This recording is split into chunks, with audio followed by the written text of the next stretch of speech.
ladies and gentlemen, I'm so glad to be back. Welcome to another episode of Footprints. My name is Mr. Davis. I am an educator at BHS and so happy to be back. Obviously, we know what happened, but now we're back to business as usual. And joining me today, ladies and gentlemen, is a senior at BHS, that's Beverly High School. This is Violeta Pallazola. Hi. And joining me. And then we're going to enjoy her company, and we're going to learn some things about Violeta, and we're going to learn some things about her footprints and who left them on her and why. First things first, though, I want to know this. This is like, right off the bat, I like to ask this question to everybody when I talk to them. Name one fun fact about yourself that nobody knows. It's kind of hard because I overshare.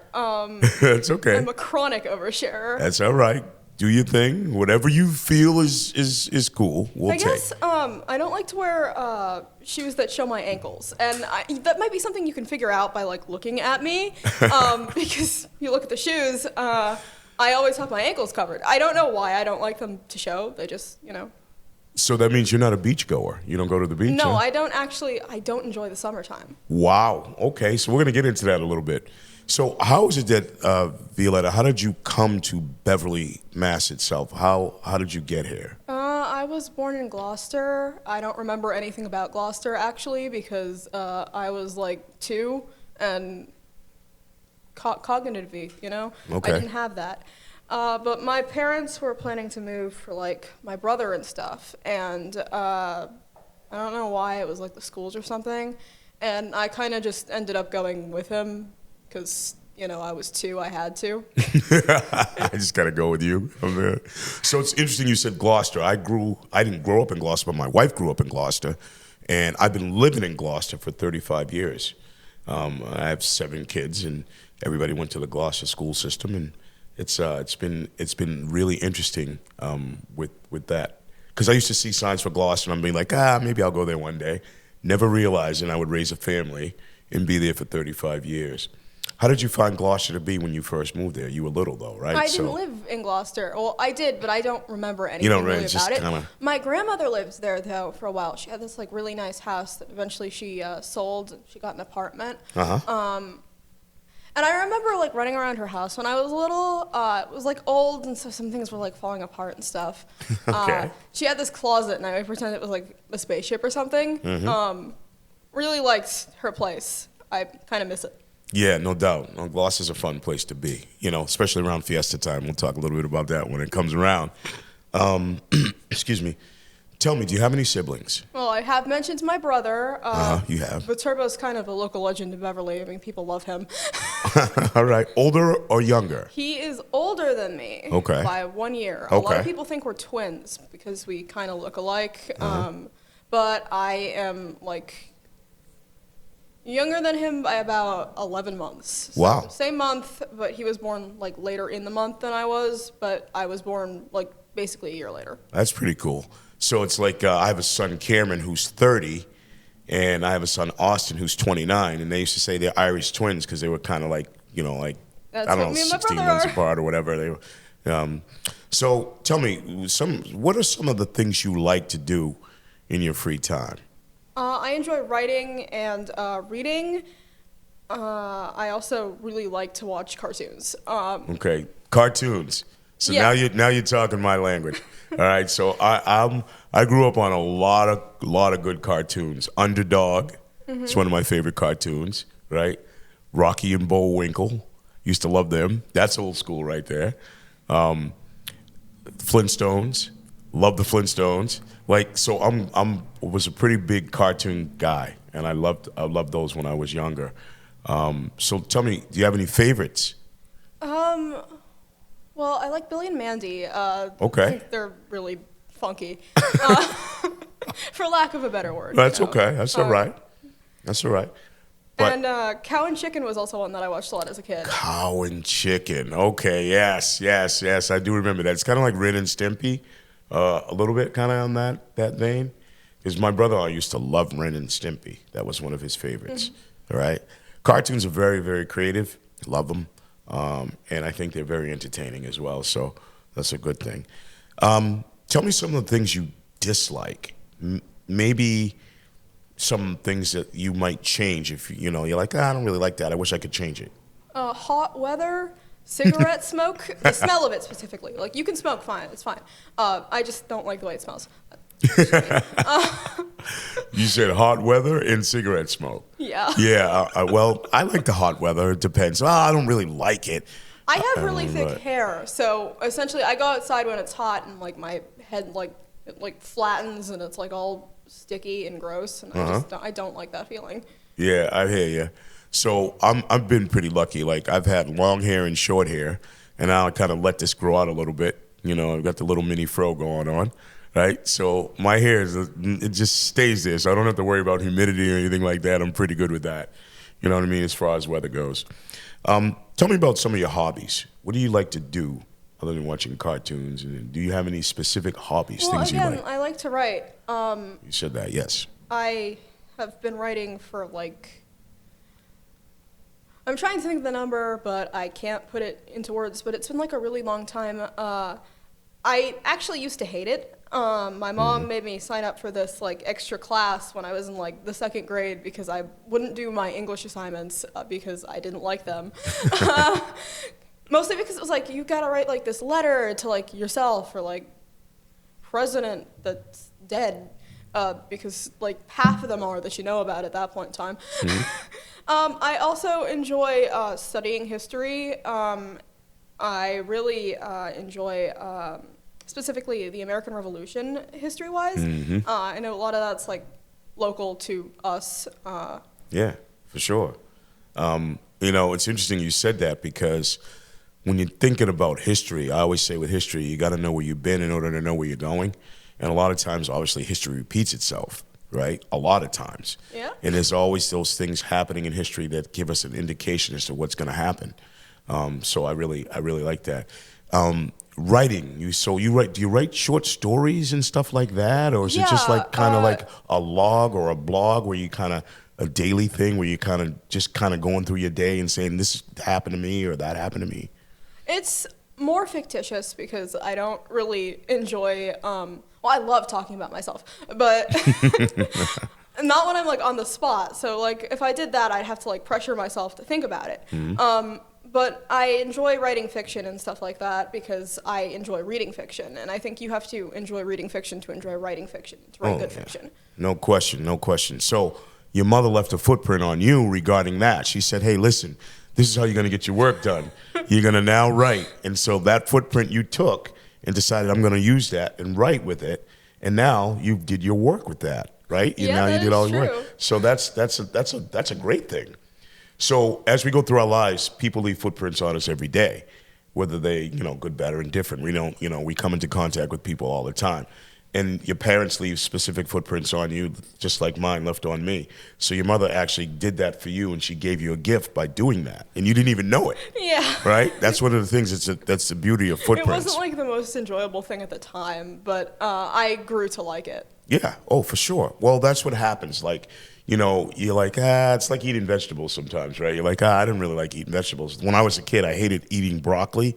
My mother would make me sit at the table and eat broccoli. I'm like, I don't really like this, right? But it was an acquired taste over time. I'm like, it's pretty good. And now as an adult, I eat broccoli a lot. Broccoli's great. It's good. I didn't think it was good. I used to look like a tree when I was a kid. I was like, this is not good. I don't want this on my plate. Let me talk a little bit about some of the challenges you may have as a senior, now leaving BHS, right? Reflecting on your high school years, what are some of the lessons you've kind of learned through the high school, and what has kind of shaped you as you've gone along in that journey? Be wary of who you think is going to stay the same. This has happened to me more than one time at this point, but I always expect people to be stagnant, but people aren't stagnant. They are very fluid and they can change at the drop of a hat.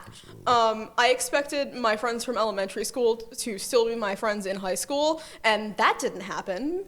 And then I expected the same kind of things out of middle school. And although some of my friends from middle school still are my friends, and that's great. Love them. Love you guys.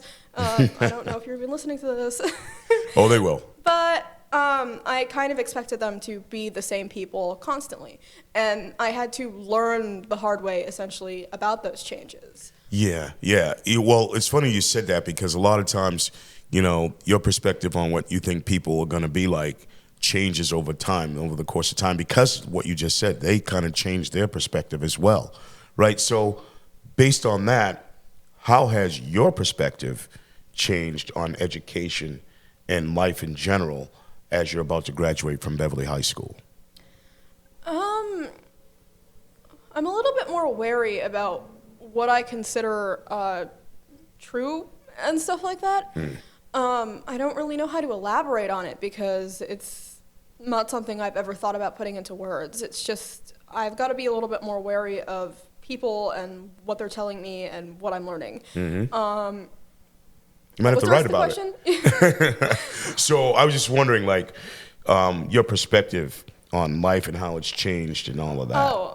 You know what I mean? I don't think it's going to be as simple as I thought it would be. I was such a little, dork. I'm thinking back to myself when I was in elementary school right now and getting a little reflective on myself. That's okay. That's good. That's good though. So reflection is always a good thing, and I'll tell you why. So you're here and you're thinking, well, I was like this once, and as you get older and evolve and become mature, you start to evolve into something a little bit different than the perspective you had when you were here. So as a freshman, you're coming in, you're all green, you don't really know what's going on, and now you kind of evolved into the senior that even though you're leaving, you have a lot of experience with dealing with different situations, right? And now you're going to take that and apply that out into the real world. Actually, freshman year, I walked into the high school and I felt this immense weight. And it was non-existent, but it was like, man, there is a sense of dread in this building, and I don't like it. I don't like it here. I get it. And that dread, although it's kind of subsided now that I'm a senior, it never entirely went away. And that's just something I think I'll have to live with. Maybe that's growing up. Maybe the dread will just always be there. But I had also just come back to in-person school because of the pandemic and all that stuff. Right. I have a really weak immune system, so I did an entire year, 8th grade virtually. And I think that also partially led to that dread. No doubt. So, I mean, the things that we go through in our lives, they're really kind of shape who we are. And those footprints have been left on you that way. And so it's kind of that's who you are. And that's nothing wrong with that. That's awesome to the person you are because you're unique to you. Nobody else in the world is like you, which is good. So as we're talking about that, let me ask you this. What was one of the biggest challenges you might have had or faced during high school? I think tolerating things. My freshman year, I took only college prep classes, and I quickly realized that some of them were really boring. Specifically, subjects I was good at. So English and history were super boring to me. And the people I was surrounded by just did not seem to care. And when they did care, it was about very niche, not even important to what was happening in class type things. I have this one memory from my freshman year, and I think about it all the time because it annoyed me so much. But in my freshman English class, apparently I was sick the day that this happened, but I heard the story, and then we had this whole discussion about it. A girl had said the word cracker, and she was... I remember this. Yeah, you remember this. I do. You were there. I was. Someone got really upset about that, and I wasn't even there, but we missed an entire English class block just to talk about that.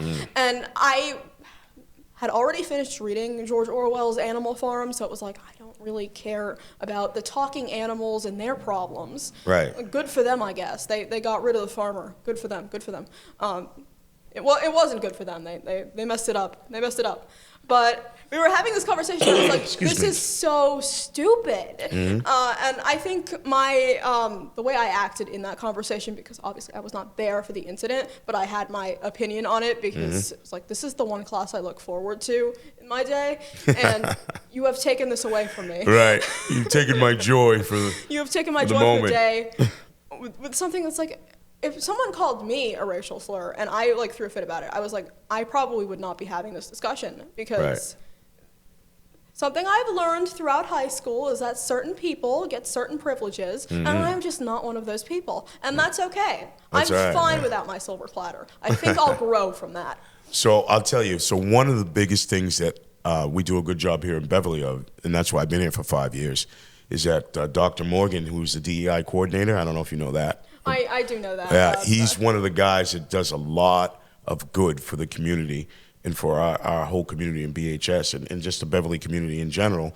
Just talking about diversity and equity and inclusion and making sure people understand there's boundaries for certain things, but we should all be included and you should accept people for who they are.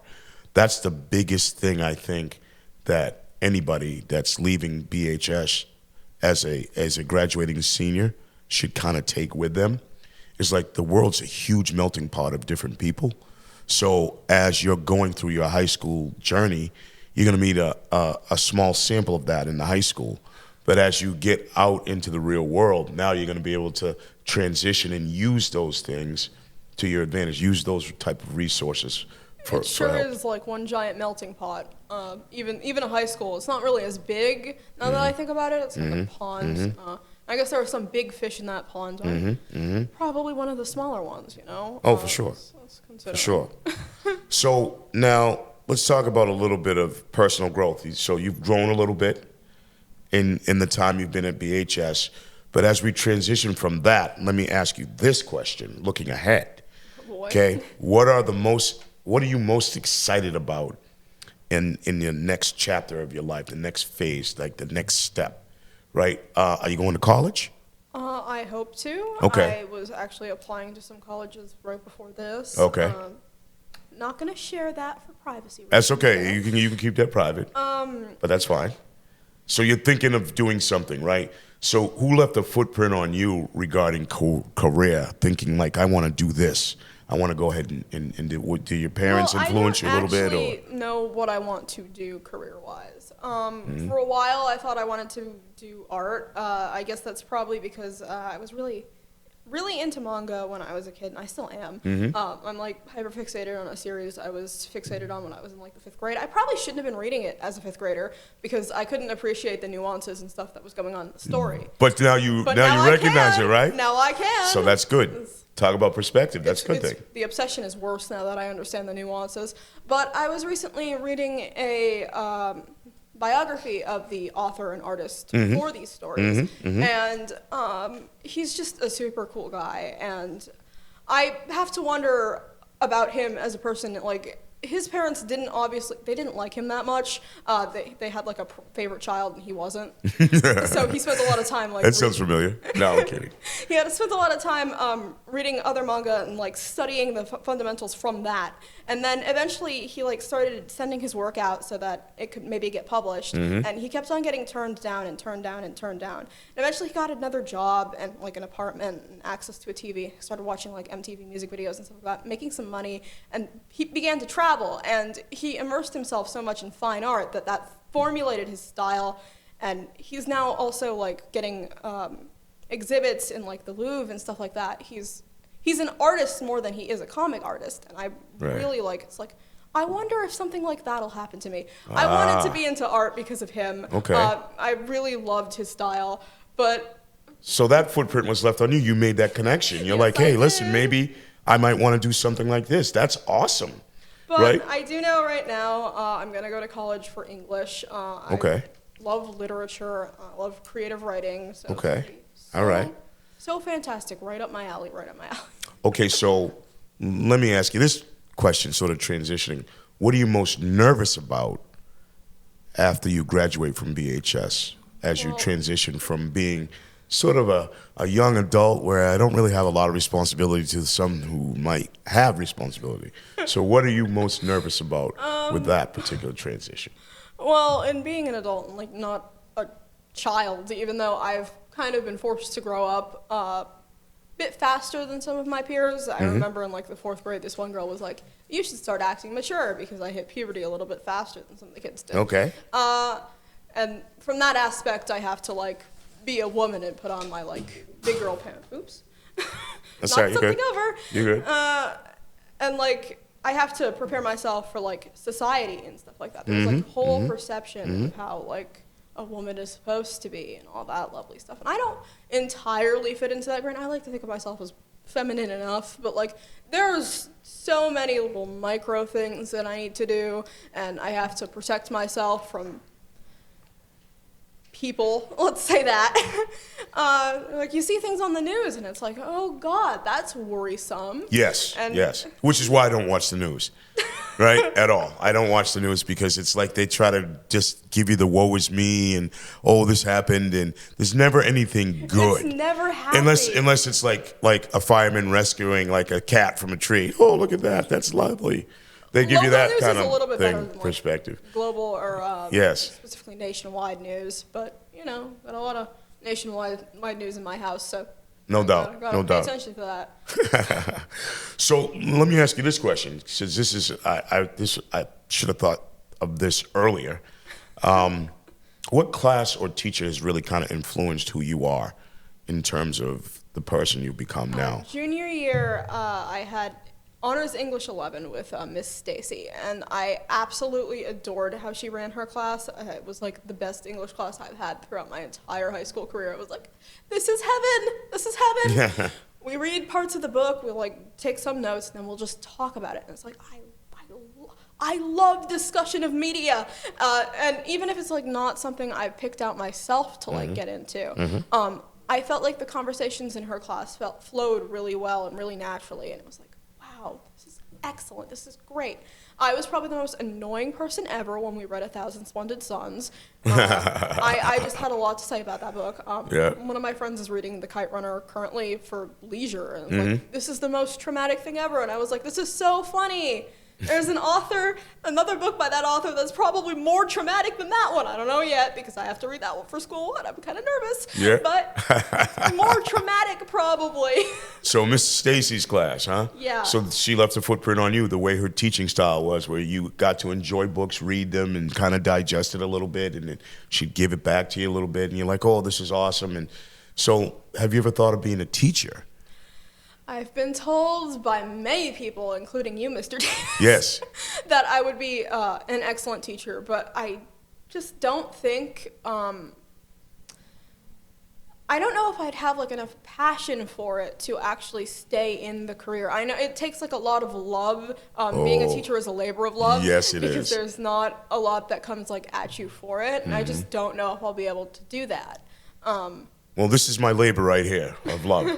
This is what I enjoy doing. I enjoy speaking to students like you, talking to students during the day, and hopefully helping them on their journey, whatever their path is. You know, hopefully give them a little nugget here and there that they can take with them and be like, you know what, boy, I really enjoyed Mr. Davis's history class, or I really enjoyed that English class he was in. You know what I mean? Like that's kind of what I'm hoping for. I want them to have a good memory of them being in the high school. Because I know some of my high school memories, well, they weren't great. But, I mean, I kind of knew what direction I wanted to go in, and I was very happy and lucky that I had parents that kept me grounded in that aspect. So I was pretty good. What piece of advice would you give your younger self now that you're a senior? If you come into the high school as a freshman, what piece of advice would you give yourself? Don't exchange those phone numbers. Don't take them. Don't take them. Your phone is fine without that group chat. You are fine without it. You will be good without it. That's a piece of advice. See, that's it. I'm not taking those numbers. Well, you know what? That's all right. Well, I really needed to get to know some of the people I associated with just a little bit better before I decided to associate with them, because my freshman year was like a drama hellhole. Well, I remember your freshman year, by the way. I was in the class with Mr. Riley. Yes, I know. And, I was the most annoying person ever. But you asked the greatest questions ever, and we were like, we after class, me and Mr. Riley would be like, wasn't that a great question? And we need to be like, yeah, because it made us as teachers appreciate your perspective in asking that question and getting some feedback. And that's what teaching is. It's like, sometimes you'll throw it out there and you'll be like, hey, how about this idea? And kids like kind of interpret it differently, and they'll ask you different questions. And it's great as an educator to be able to be like, wow, I actually sparked that person to think differently. or think about a subject like this and ask that question. So that's the kick I get out of teaching. It's like being able to spark those little interchanging type conversations. Those are great. And as a teacher, and you'd be good at that, by the way. I'm not trying to influence you, but I mean, you'd be great at that. I know. You'd be great at that. So, I mean, that's one of the things that I treasure the most, is being able to do that. So now, we talked a little bit about life skills, but let me ask you this.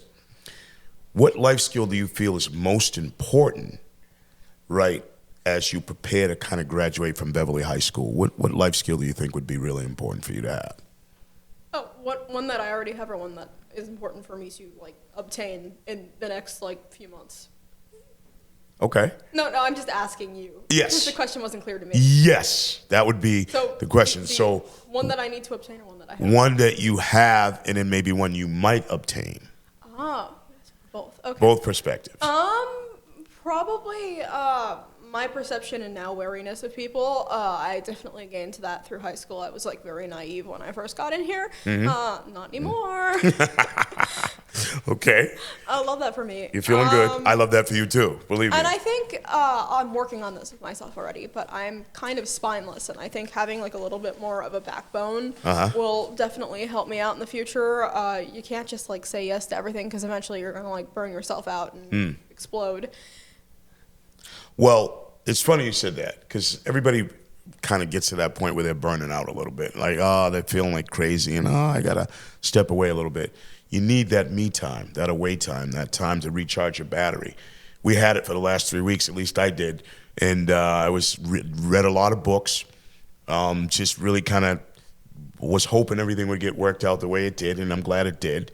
And it's wonderful to be back doing something you're passionate about that you love. And that's where I'm at right now, and I'm very happy about doing that. Let me ask you this. What's your dream vacation? If you were to go anywhere, if money were no object, and you would travel any place, where would you go? What would be your dream vacation? Harajuku. I really like fashion and stuff like that. One of my other like interests, other than like world history, not world, but more American history, specifically like Lexington and Concord stuff, is fashion. And I really like the Harajuku like subcultures and like styles, because there's like a whole subjuncture of stuff that's just going on there, just on the street. And I just like people watch. That's pretty cool, right? Not a bad thing. So you'd rather do that? That'd be awesome. Yeah. Yeah, no, that's a good vacation. I don't know what my dream vacation is. I just maybe Bora Bora, some island someplace, some warm island someplace. Maybe doing that. Have a little, umbrellas in my drink. That'd be fun. If you could have lunch with anybody in history at all, dead or alive, celebrity, anybody like that, who would it be and why? That's hard. I'm like sitting here like, okay, this one goes out to me when I was younger, David Bowie. David Bowie. I had the biggest crush on him when I was a kid. So all right, okay. All right. I kind of like that. You definitely have an old soul when you said David Bowie. I like that, though. He has great music. So why David Bowie, though? I grew up with, like, Labyrinth. And a lot of his music, actually, like, he passed away when I was in the 3rd grade. Okay. And my parents started buying, like, all of his collections, just, like, playing them in the car. And I was like, nice. I really like this guy. I remember at some point in, like, 3rd grade, we had Hello, that's me. Show and Tell, and I brought in Stations to Stations, the CD. And I was like, this is my favorite thing ever right now, guys. And I love it so much. And they're like, what a weirdo. So... interesting that you picked David Bowie, because he had a lot to do with influence in music today, and he had a lot of collaborations with other artists and stuff like that. So this has been so much fun, Violeta. Unfortunately, we're out of time at this particular juncture. Ladies and gentlemen, this has been another episode of Footprints. Don't forget to catch us on Channel 22, I believe. Also, it's posted on SoundCloud, and BevCam will have this posted up quite shortly. And we'll be back next week, my guest will be Mr. Phil Coder. So tune in for that. That's going to be fun. And Violeta Pallazola, thank you very much for this conversation. It's been fun. I've enjoyed it. And I wish you much success after you leave BHS. Thank you for having me. My pleasure.